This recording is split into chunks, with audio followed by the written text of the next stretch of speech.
everybody, it's me, Jennifer with Gray and Glowing, and I have my girl Sydney with Sid and Pretty. She is my hairstylist, and she flew all the way from Atlanta, Georgia to do this lovely interview. So thank you so much, Sydney. Thank you for having me. As always, as always. So since the last time you came on my channel, there's been a lot of people asking if I can make more videos about how I'm personally navigating my 20s. But I thought it would be an even better idea to have you come in and provide some information on what you would do differently had you had the chance to do your 20s differently. That's a whole other perspective. Yes. Ooh, if I could do my 20s over. First of all, how would you even describe your 20s? My 20s, I was in college, going to fashion school, moved to LA with my boyfriend. So yeah, kind of just doing what I was supposed to do, if that makes sense. What society wants you to do. Go to school, have a boyfriend who you could possibly marry one day, you know, all of that kind of stuff. So I wasn't out there partying per se. So I think for myself, if I could redo my 20s, I would definitely do school, because I feel like school is very important. And it does open up doors. Doesn't guarantee anything, but it definitely opens up more doors and closes them. So I would definitely finish school. But knowing what I know now, I would have been single. I was pretty much in a relationship my entire 20s. And for me, I felt like, and don't get me wrong, I still got to date and do my thing. So I don't feel like I had anything left out. But I think my 20s I would have used for more traveling and just learning more about myself. And kind of like what I liked and didn't like. Not so much in regards to a relationship, just for me. Like taking chances, doing adventurous stuff, going out with my girlfriends, traveling with my girlfriends to other countries. I think that's a big thing that I did not do, and I kind of have regrets not doing, so I'm hoping to do that later in life, but that would be one of the things I think, for sure. And I always tell Sydney, when I talk to her and she's like, I gotta do this, I gotta do that, I gotta do this. And I say, slow down, enjoy the journey, because literally it's a journey. And she's already ahead of most people. She started 2 businesses, she's super successful in her own right. And I'm like, what are you trying to attain? And what she's trying to attain is what most Americans are trying to attain. They're trying to attain the dream, the house, the car, the husband. Everything that we've been taught from young ages that we are supposed to have is what she's trying to attain. And what do I tell you? Just relax. I'm not even 25 yet. You're not there. You're so young. And you're doing it. So Jennifer definitely helps, because it's like, and I know you always bring this up with your son, with us being on social media especially, there's always this like you're not doing enough kind of thing.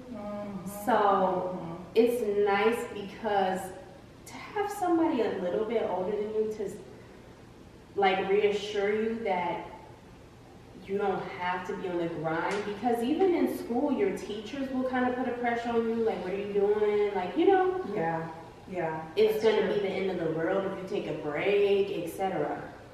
That's a good point, because I know I was on my grind. I was working 2 jobs and going to school full time, so that's a good point. And I did not have like kids to worry about, so it was like, why was I on my grind so hard?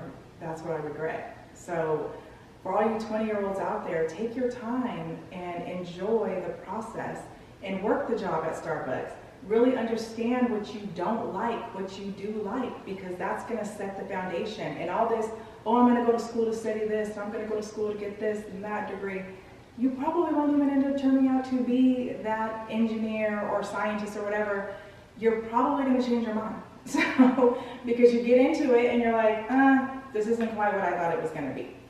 So, and going back to my son did go to school. He did everything that we wanted him to do. He graduated, he has the job, but he actually took a journey to Africa right before Christmas, and it was a 2-month journey, and he needed to do that for himself. And of course I was worried, and there's a lot of people that told him not to do it, including myself, because he did it by himself. It was a solo trip, and but he did it. And I was like, how brave of my son to just be like, look, this is my life.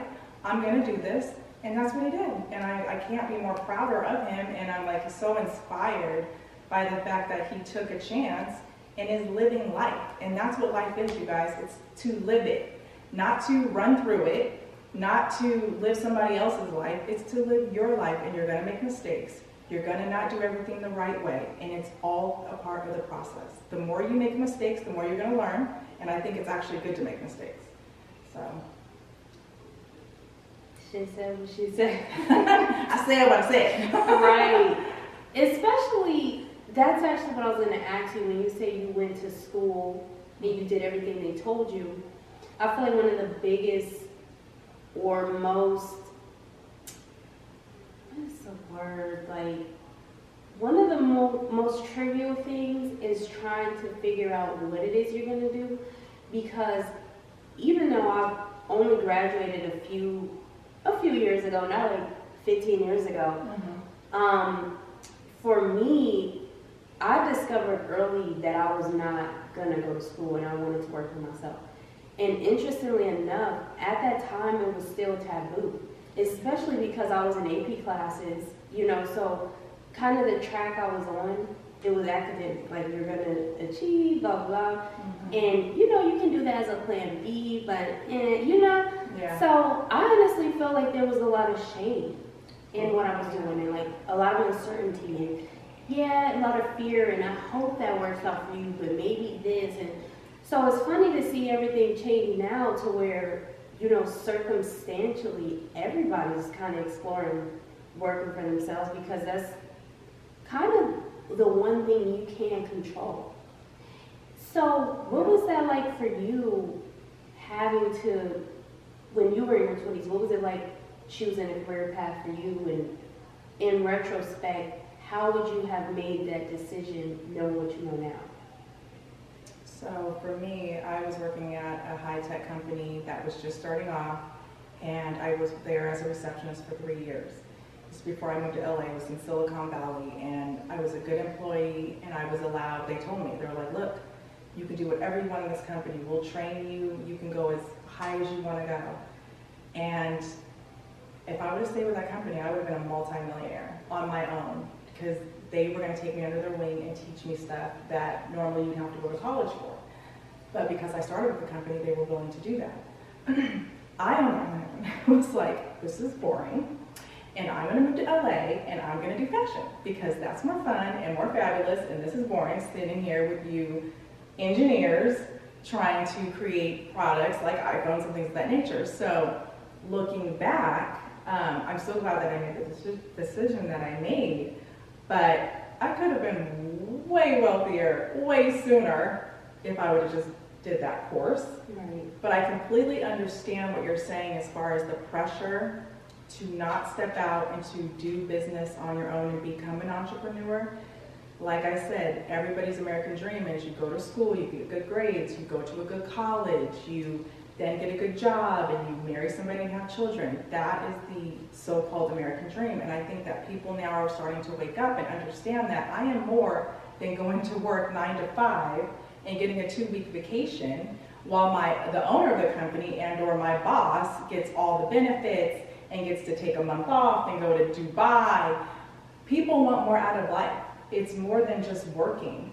So my thing is, it's about experiences, and all money is, and everybody says they want to have money, and I want money, I want this, I want that. What money does is it allows a certain level of freedom.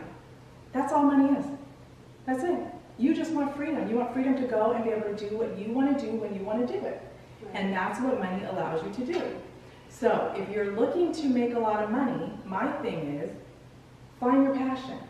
And I know people always say, if you find your passion, the money will come. Yes, if you're an artist, the money may not come sooner. If you're a singer or a musician, it may not come. But do something that fills your soul and your passion, because that's going to give you more freedom than any amount of money ever will. And if you're always chasing the money, it's going to drain you. You're probably going to sell your soul at some level to attain it. And what I mean by sell your soul is, even if you're a parent and you're getting up and you're going to a job that you hate every day, it's chipping away at your soul, whether you realize it or not, okay? and you're waking up angry, and then you have an attitude with your spouse, and then your children are upset. It's just a trickle-down effect. Right. So you need to figure out what it is that makes you happy. Use your 20s to do that. Travel is a good way to do that because you get to explore the world and see things through other perspectives and see how other people live. So that's going to help you kind of come together and figure out, okay, this is kind of how I want to lead my life. This is kind of how I want to go. That's just my advice. But being an entrepreneur is amazing because you do have all the control. Right. And also, I mean, you're just living proof of, I've been able to network with so many people just from working for myself and having my own business. People beyond my tax bracket, people beyond like my maybe ethnicity or culture. I've just been able to expand my life and my potential so much more by controlling the narrative. Essentially, that's what I feel like entrepreneurship is. Mm-hmm. So it's amazing. And I don't think everyone's not gonna work for themselves because some people are very administrative and they work well at helping other people do things, you know? And I feel like that's the next level of, now we're moving out of a culture of like being a worker bee to now everybody who was once a worker bee and is discovering working for themselves, now they're kind of shaming the worker bee or people who work for other people. Mm-hmm. But just because entrepreneurship is trending, that's not, there is no right or wrong way is the point I'm making.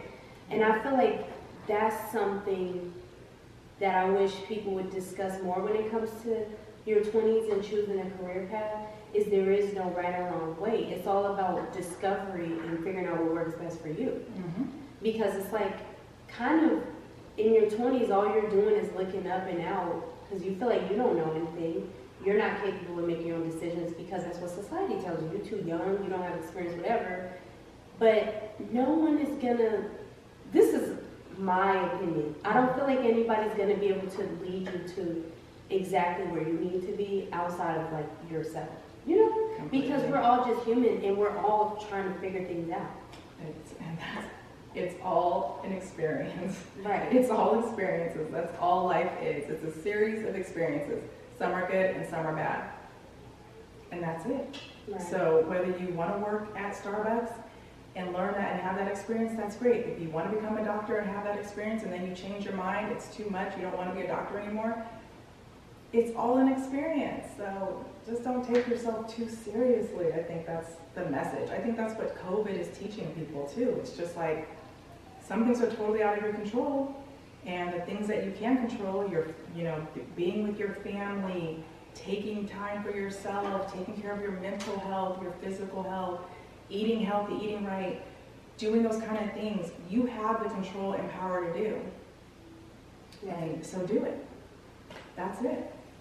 Right. Focus on what you can control. Focus on what you can control. And I know it's hard to listen to the outside noise, and trust me, I'm a parent, and we always want to kind of guide our children. And I did the same thing. I wanted my son, go to school, get good grades, go to college. I was on that track with him.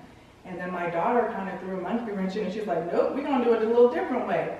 But at the same time, I'm a very conscious parent, and I had to say, you know what? My kids are doing it the way they're supposed to. They're on their own journeys. I can't control their life. Yes, I want to keep them safe, but it's okay if they're not doing everything that they're supposed to do when they're supposed to do it. I had to learn how to accept that as a parent. And so I think a lot of parents just don't know how to do that because they themselves are not conscious, they're not awake, I guess, in a sense. And they're on their own treadmill of trying to figure out life, and they're going to a job that they probably don't like, and they're doing stuff that they probably don't like because that's what society told them. Right. Wow. So what do you think? I noticed you brought up relationships. You said if you were in your 20s, one thing you would do differently is be single. Mm-hmm. And that's interesting because for me, you already know, I don't really date much. Like since I've known you these last few years, it's just been work. Yeah. And a part of me thinks like, this is so, like, especially when the pandemic happened and everything shut down, mm-hmm. a part of me started to resent the path I've chosen. Like, I should have kept on with my traveling, I should have kept on having fun because now I took this whole year, and I don't know, I just felt like I didn't have much to show for all the work. I didn't have much experiences. I didn't have the social network because I've been building my business. Mm-hmm. So do you feel like there's a balance there in your 20s between like dating and stuff and prioritizing yourself? Like, what is the balance? What do you think the balance should be? I definitely think you should date. Because then that's when you're going to learn like what you want and what you don't want. Right. It's about, for me, it's like, I don't like to waste time, but I also do understand that everything is experiences, but I just wish I would have experienced more in my 20s. And I think if I would have been single, I could have done that. Because sometimes when you are in relationships, you do have some sort of restrictions, whether it be financial or the person that you're with, they don't want to do certain things, they don't want to travel, they're not adventurous, whatever the case may be, it kind of holds you back. So I think if you're dating and you're still getting out there and you're having a social aspect and you're still on your grind and you're working, you're getting that experience, and then you're taking the time for yourself to, eat healthy, work out, be mindful, all of those things I think have to work together. Right. Like you can't have too much work, you can't have too much just being in a relationship. I think it all just kind of has to, you have to have balance in everything. So, I don't know, does that answer your question? Yeah, I guess it's all about finding that balance, that equilibrium. Which I think everybody still searches for, right? Right. Because it's not easy to find. But, Right. In your 20s, it's definitely a time to make a lot of mistakes. Or That's what I lessons. said. I'm not going to say mistakes. I'm going to say lessons. Okay. To learn your lessons. The hard ones. In terms of like, you feel like the 20s is a great time to learn lessons. Mm-hmm. I don't feel like I've made any major mistakes, but I'm still navigating. How do you feel like you can bounce back from those? Because I think that's another element, is maybe feeling like it's too late to recover from certain things. Maybe for some people, they may have children with somebody that they don't really feel like is a life partner for them, or they might have made a career mistake, they might have burned bridges, etc. Like, how do you think, for people who may be in a place where they feel like they don't know how to move on from those mistakes, those reckless mistakes, what do you think about that? And how would you navigate that, looking back? You just have to forgive yourself. Honestly, you have to be like, okay, what did I learn from this mistake? And then once you kind of understand what you learned from it, then you say, okay, I learned something from it, so I guess it was worth something, right? So you won't make that same mistake again in the future. So I think that's the way I would just deal with it. I would just forgive myself, and I would ask myself the question, what did I learn from this particular, what I call a mistake? Right. And then if I can answer that question, what I learned from it, then I feel like it'll be okay. Okay. And I mean, and trust me, having children at a young age, and you feel like I always tell my daughter, people say, oh, your life's gonna be so hard, your life's gonna be so, they started putting that in her head. It doesn't have to be, it's gonna be a little challenging, but it doesn't have to be hard, and you can still have the career you want, you can still travel, you can still do the things you wanna do. It's just gonna be a little maybe delayed, but you can still do all those things, even if you're a teenage mom. Right. Okay, so one thing I wanted to ask you is, in this age of social media, how would you, if you were 20 now, and you see the pressures to get the plastic surgery, the pressures to have the luxury car, have the nice bag, take the photos of certain poses, maybe it's time for you to create an OnlyFans, the jobs are lost, you need an extra income, whatever. How would you navigate like trend culture as a 20 in today's 20? Because I feel like today's 20 may be different from 2005 20. Yes, it is. Very different. And you did talk about this before, but your guys' 20 is different. Right. You guys have to do plastic surgery and injections and put stuff into your body that is probably going to be very harmful to you later in life. So you're correct. We did not have I did not have those kind of issues. But of course, we all fall to the influences, we all feel the pressure. I mean, I'm 45, I don't feel the pressure as much, for sure. But in my 20s, I can remember, you know, the Coach bag, I think, was in style at that time, and, you know, wanting to have those luxury items. And I was living in LA, and I was doing fashion. So I was blessed enough to be in fashion because I was working for designers, and I was able to have the latest and greatest and trendy clothes that were selling in Neiman Marcus and Saks Fifth Avenue and things like that. So I didn't have that lack, but I understand wanting the nice car and doing all those kind of things. The material things, okay, well, it is what it is. Every generation has the same thing. It's going to be what it's going to be. You're going to go out there, you're going to grind, you're going to spend your whole check to get a bag, you're going to spend your whole check if you're a guy on the table at the club to get the girl another shoe, whatever it's going to be, or the fly car, okay? When the trend becomes dangerous to your body, in your mental state, I'm going to have to say, hopefully, you have somebody, a mentor, a parent, somebody, an auntie, an older friend who can maybe guide you through that, because it is a lot of pressure. And like I tell my daughter is beautiful. My daughter is naturally beautiful. She has the full lips. She has the beautiful caramel color. You know, she doesn't have to tan and do injections in her lips and do all those crazy things. So what I try to teach my daughter and my husband as well, classic beauty will always be sustainable. Right. It will transition through time. And I use the example of Sade. Sade is beautiful. She was beautiful 30 years ago, and she's beautiful today. And she's always been the same simple look. I don't even think the lady has ever dyed her hair that I've ever seen.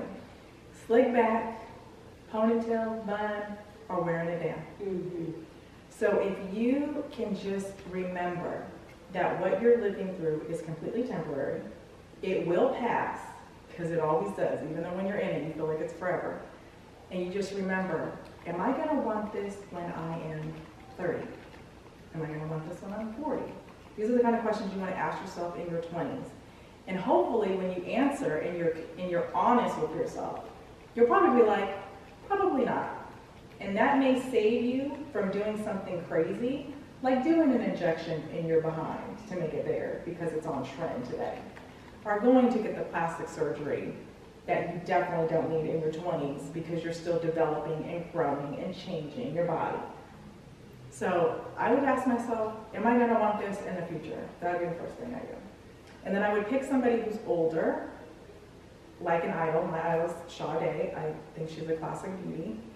And I would be like, would Sade do this? What would Sade do? Right. Or whoever your idol is. Right. You know what I mean? If your idol is somebody who already has the injections and fake nose and, you know, lips done and all that, then you might just kind of want to do a self-analyzation of yourself and be like, why am I doing this? A lot of things have to do with questioning yourself and why you do what you do. And I think a lot of people in our society don't do that. Right. They just go with the flow. They don't ever question. And that usually happens later in life. But if you can learn how to do that in your 20s, you'll be so much more ahead of the game. Right. So thank you, Sydney, for being on the channel. I always appreciate your insight. You always bring a fresh perspective. And I love your young energy and all your good information. I love you to death. Sydney definitely inspired me to do gray and glowing. So thank you. Yeah. Gratitude. So also, ladies and gentlemen, we have t-shirts and sweatshirts, candles, merchandise, gray and glowing merchandise. And if you are going gray and if you have a glowing life, you're going to want to get our merchandise because it is actually really fabulous. So thank you again for tuning in. Subscribe, comment, share, do all that good stuff, and Stay healthy, stay growing, and keep glowing.